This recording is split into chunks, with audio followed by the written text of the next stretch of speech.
Estamos novamente aqui pelo canal Refúgio Teológico. Meu nome é Luciano Firmino e estamos aqui trabalhando o curso de Apologética Cristã pelo Instituto de Ensino Teológico Logos.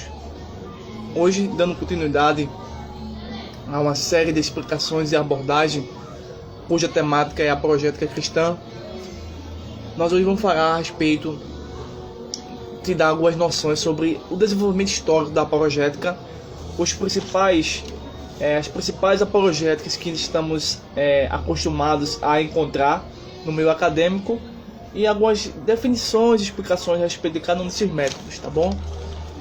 Em breve nós postaremos no nosso canal Refúgio Teológico todos os cursos e aulas ministradas através do YouTube, através do Facebook ou do Instagram, tá bom? Estamos encontrando dificuldade em transmitir aqui pelo Facebook e pelo YouTube, tá bom? Mas estamos tentando organizar, por isso que nós estamos trabalhando aqui no momento pelo Instagram. Francis Schaeffer disse o seguinte: a apologética não deve ser usada como um conjunto de regras fixas e impessoais, mas que a explanação da fé deve estar sujeita à direção do Espírito Santo e à consciência da individualidade. Então aqui está nos dizendo que de vital importância usar a apologética dentro da missiologia, dentro da teologia, dentro do evangelismo, e mais necessário ainda ter o Espírito Santo envolvendo esses elementos como um todo. Bem, a apologética é a disciplina teológica própria de uma certa religião, que se propõe a demonstrar a verdade da própria doutrina defendendo antíteses contrárias. O cristianismo se apropria do termo apologética, mas as demais religiões fazem apologética. Por exemplo, uma das grandes religiões, entre aspas, que faz apologética aqui no Brasil, muito apologética, é as Testemunhas de Jeová. Para envergonha dos evangélicos, as Testemunhas de Jeová têm rios de livros de literatura, obviamente apóstata, obviamente uma literatura defasada e antibíblica, mas são grandes apologistas do mal, apologistas do reino das trevas, tá? Diferentemente do cristianismo lá da patrística e dos primeiros cristãos que incentivavam pesquisa, incentivavam cursos bíblicos, incentivavam seminários. Hoje em dia não temos isso. Lamentavelmente é uma tristeza para a comunidade evangélica, mas há alguns poucos que buscam ter uma vida piedosa juntamente com a vida intelectual.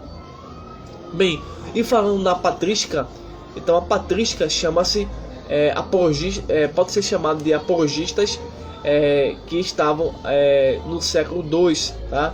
E que se dedicaram a escrever apologias ao cristianismo, defesas, usando temas e argumentos filosóficos, notadamente platônicos, estoicos e aristotélicos, que se mostraram compatíveis à revelação cristã. Um desses filósofos atuais que nós podemos destacar e que também é apologista é William Lane Craig. Diz o seguinte: Jesus e os apóstolos não temiam dar evidência em favor da verdade daquilo que proclamavam. Isso não quer dizer que eles não confiavam no Espírito Santo para trazer as pessoas a Cristo, mas que confiavam que o Espírito Santo usava os argumentos e as evidências deles para fazer isso, tá? Então nós vimos em outras aulas que Jesus, tá, e os apóstolos eram apologistas. Então nós devemos também ser apologistas. Bem, a patrística é conhecida como pais da igreja ou pais apostólicos. Os pais da igreja ofereceram um formato mais institucional para a igreja, porque antes era apenas uma comunidade, tá? É a partir desse grupo, desse período, que o Estado vê a igreja com respeito e honra, tá? Então a patrística é o período que começa a partir do século II depois de Cristo e vai até o século VIII depois de Cristo. e se divide em pais latinos e pais orientais. Então a patrística tem seus pais latinos e pais orientais. É dito que eles são os maiores responsáveis pela comprovação ou pela separação, catalogação do cânon do Novo Testamento, tá bom? O aspecto mais positivo é que eles buscavam se sustentar especificamente em tudo que os apóstolos ensinavam. E muitos deles eram discípulos dos apóstolos de Cristo. E dentro desse período temos uma classificação: os pais apostólicos, os pais apologetas, os pais antignósticos. Os principais nomes desse período, por exemplo, temos Tertuliano, Clemente de Roma, Orígenes, Irineu, Justino, o Martir, Agostinho e tantos outros, tá? E sem eles você não consegue formular a verdade sobre o passado, e muito menos eu, e nem sequer podemos produzir boa teologia. Na época da patrística existia o Império Ocidental de uma linguagem mais grega e o Império Oriental de fala grega e o Império Romano Ocidental de uma linguagem mais latina. Ao longo desse tempo foram desenvolvidos 5 métodos, tá, de apologética. Então, a partir da patrística, a partir da Bíblia e no decorrer da história, foram desenvolvendo no decorrer do tempo 5 métodos de apologistas, de apologia para a defesa da fé cristã. O primeiro método é o método clássico, o segundo é o método evidencial, o terceiro método, o método cumulativo, o quarto método, o método epistemologia reformada, e o quinto método de apologética é o pressuposicional, tá? No método clássico apareceu o Humberto. Seja bem-vindo aí. Nós estamos na segunda aula do curso de apologética. Acabamos de ter o curso de combatendo o marxismo cultural e estamos entrando aqui para dar continuidade ao curso de apologética. Estamos vendo um pouco da história da apologética, falando um pouco sobre a patrística, vendo o desenvolvimento dos principais métodos da apologética. E tanto essa aula como a aula que passou agora são temas das duas disciplinas de apologética e do curso de combatendo o marxismo cultural, tá bom? Então quem estuda apologética vai ter essas duas aulas, ok? Então, no método clássico, eu sou muito a favor do método clássico. Eu gosto muito desse método, fui influenciado muito por esse método. Eu acho que é o método mais comum que tem hoje em dia, tá? É o método clássico de apologética, de defesa da fé, tá? Eles usam o quê? Usam argumentos teístas, tá? Usam argumentos teístas para depois fazer evidências históricas. O que é isso? Primeiro, eles comprovam a existência de Deus. Por exemplo, Deus existe, ponto A. Certo, Deus existe. Aí você vai para a história.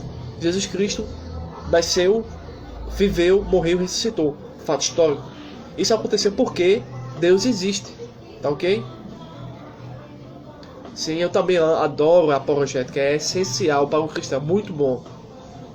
Obrigado pelo comentário, Humberto. Então, o método clássico parte-se da existência de Deus para trabalhar as evidências históricas para comprovar a verdade, por exemplo, do cristianismo, tá bom? Então, ponto A, existência de Deus. Ponto B, evidências históricas. Ponto C, a conclusão, a comprovação de que o cristianismo ele é verdadeiro, tá? Método evidencial. Ele é um pouco diferente e ao mesmo tempo semelhante em alguns aspectos ao método clássico. Por quê? Porque ele vai usar uma linguagem racional, e neste caso o milagre pode ser evidência da existência de Deus. Ou seja, no método clássico o milagre, tá, não prova que Deus existe, não prova, tá? Veja só. E no método evidencial, o milagre da ressurreição dos pães, né, qualquer que seja, ele pode ser um pequeno passo para a existência de Deus. Pode comprovar a existência de Deus. É semelhante, mas é diferente do método clássico, o método evidencial. Nós temos o caso cumulativo, que é um outro método da apologética. Pertence ao método evidencial e clássico. É como se fosse a união do método clássico e o método evidencial. Ou seja, é uma proposta argumentativa que junta muitas informações e cria uma tese crítica para daí trabalhar a sua apologética. Então, depois nós temos a epistemologia reformada, que é um tipo de apologia, tá bom? Esse método apologético sustenta que é absolutamente lógico uma pessoa acreditar em muitas coisas sem evidência.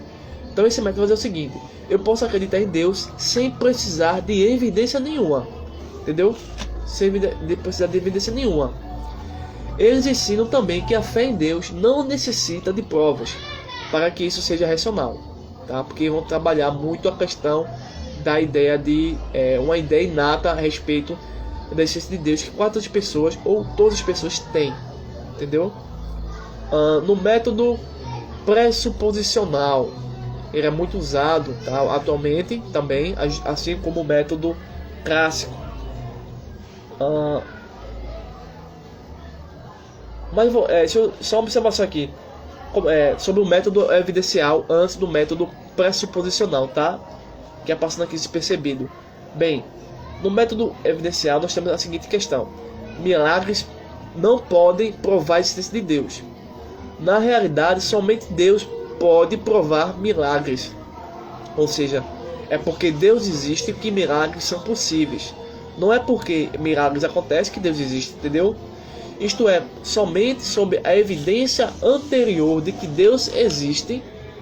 A base principal desse argumento é isso. Somente com a evidência anterior de que Deus existe é que o milagre se torna possível.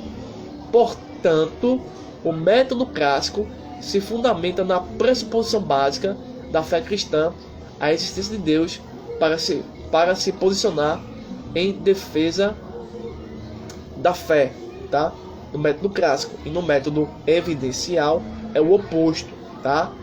Que no método clássico é necessário Deus existir para que haja milagres, mas os milagres não provam Deus, tá? No método clássico, no método evidencial, Deus existe, porém os milagres podem ou servem de uma forma meio que relativa para se comprovar a existência de Deus, tá? Isso deve ser bem visto por vocês aí.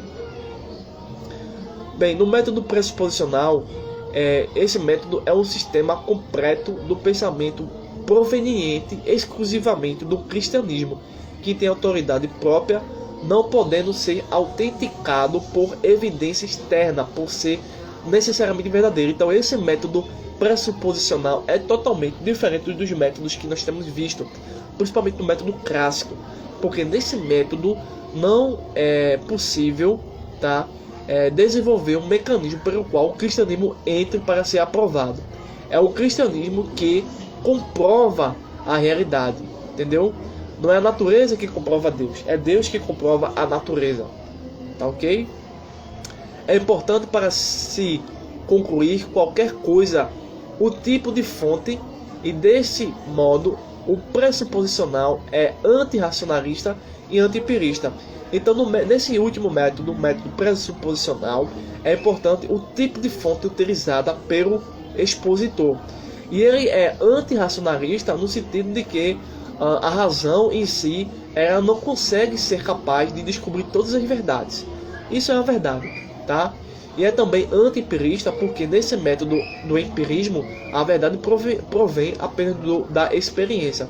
Isso também não é verdade. Então o método pressuposicional ele é anti-racionalista e anti-empirista porque se baseia exclusivamente na mensagem do cristianismo ou na revelação do reino de Deus, muito diferente dos outros métodos. Esse método já começa aceitando a princípio que o cristianismo, por ser de valor inerente, é verdadeiro, por ser uma revelação suficiente como única base segura do conhecimento. Ele pressupõe que os fatos só possuem significados porque foram interpretados por Deus antes de serem criados por ele. Assim, no pressuposicionarismo, todo fato constitui evidência positiva à existência de Deus, do Deus cristão, no caso, não é isso? Por si só, poderia ser conhecido e explicado dentro de uma visão bíblica cujas premissas forneceriam os pressupostos para o conhecimento racional, da racionalidade e da verdade, ou seja, é através das escrituras que o conhecimento se pode ser conhecido, tá? Nos outros métodos, por exemplo, no método clássico, no método evidencial, se precisa de experiência, se precisa de fatos históricos, de objetos para se comprovar a verdade da mensagem cristã. Mas nesse método não se precisa disso, se precisa apenas da fonte inesgotável de sabedoria, que é a Bíblia Sagrada. Esse é o método pressuposicional. Os pensadores desse método afirmam o seguinte: nós deveríamos apresentar os Deus bíblicos não meramente como a conclusão a partir de um argumento, mas como aquele que torna o argumento possível. Então, nesse último método, o método pressuposicional, é o que? Afinal de contas, é qualquer tipo de conhecimento que venha a existir, ela tem sua base, sua raiz na Bíblia. Então, eles pegam, é um tipo de hermenêutica, de exegese. Eles pegam o texto, analisam o texto e verificam, entendeu? Na realidade. Diferente dos outros métodos que pegam uma análise e tentam ver na Bíblia. Tá entendendo? É por isso que nós não aceitamos o teísmo evolucionista e não aceitamos o teísmo de esquerda, porque não tem base na Bíblia. Então, o método clássico ele é muito bom, muito importante, muito interessante, tá certo? Porque você utiliza fatos históricos, fontes, informações. Por exemplo, se quiser comprovar uma determinada verdade bíblica, você vai para autores, você vai para algumas fontes bibliográficas, ou você vai para um museu, você vai para alguma cidade e verifica um objeto arqueológico e comprova. Então você cria um enunciado e comprova que aquilo ali confirma as escrituras. No caso, basicamente, esse é um grande trunfo disso. Tá? Obviamente tem mais detalhes. Já no método pressuposicional, não. A Bíblia disse, foi dita, é definida desse jeito. Então se a Bíblia disse, acabou-se. Está acabado, ponto final. E depois desse fato, se verifica no mundo real aquilo que a Bíblia já tem ensinado há muitos anos, há muito tempo, há décadas. Tá? E assim conclui-se o que a própria Bíblia está concluindo. Então esse é um método pressuposicional. Então, ao longo do tempo, vemos que desde o primeiro século, indo para a patrística, século II ao século VIII, eles desenvolveram diversos tipos de apologética, tá? Muito interessante, muito importante para o cristão hoje em dia, porque as universidades foram tomadas por um pensamento marxista e neomarxista, e é preciso que o cristão que entra na universidade se depare com conceitos, naturezas e definições, por exemplo, de cultura. Você entra na federal, na UPE, tá? E a primeira coisa que você vai estudar em antropologia, em filosofia, é o que é cultura. Aí vem com diversos antropólogos, aí vem com diversos tipos de cultura.